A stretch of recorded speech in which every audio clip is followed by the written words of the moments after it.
man had no money and nothing of value.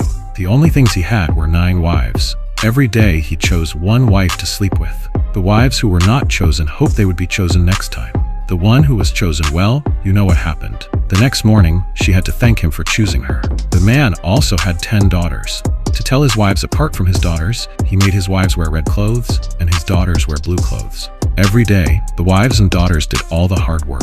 The man did nothing except control their minds. He made them believe he was like a god. He put sheep's blood on their faces. He said this would protect them from evil spirits and bring good luck. Because of this, they believed in him even more. Most of the women were mothers and daughters, but one girl, named Sela, never knew her mother. She often asked the man about her mother, but he always gave unclear answers and changed the subject. What confused Sela even more was this. Her older sisters were also her friends, but when they turned 18 years old, they became the man's wives. Sela could no longer play with them or joke with them. She had to treat them with great respect. One day, Sela found a small, dark hut in the woods. Inside was a woman covered in scars. The woman told Sela, "When you get your first period, the man will change toward you." That night, Sela could not sleep. She looked out the window and saw a girl getting ready for her 18th birthday ceremony. Sela was curious. Then the girl saw her, and Sela felt awkward. So this was the ceremony. Sela began to think deeply. Would she become just like the other women when she grew up? In her mind, the man had always been like a god. But that night, Sela discovered a big secret. She heard the man talking to someone else. They were living in a protected forest. People were not allowed to live there. The police had found out and ordered him to leave. If he did not leave, they would take his wives away. Sela was shocked. The man looked afraid, just like any normal person.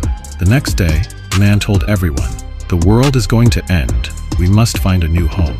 The wives were very sad, but Sela was suspicious. Still, the man quickly convinced her to believe him again. They began walking to find a new home. On the way, they passed an old house. The girls went inside and froze in shock. There was modern furniture, a television, and dolls. They had never seen such things before. To stop them from asking questions, the man said these were all dirty, evil things. Then he hit one of the girls. They continued walking. They reached a dry, empty land. One of the wives started to give birth, but they believed this place was unclean. They thought the baby could not be born there. They kept walking until they reached the woods. There, the woman gave birth, but she died because of the birth. They burned her body and said goodbye with a song. At last, they came to a wide river and stopped there. The man forced his wives into the river. He said they needed to wash away the dirt from their bodies. The next day, the girls went to look for their mothers. They found only the man and the clothes their mothers had left behind. "Where are our mothers?" the girls asked. The man said, "They have gone to a holy place. Now you will become my wives." But Sela no longer believed him. The man slapped her. She slapped him back. Then all the girls came together. They tore the man apart.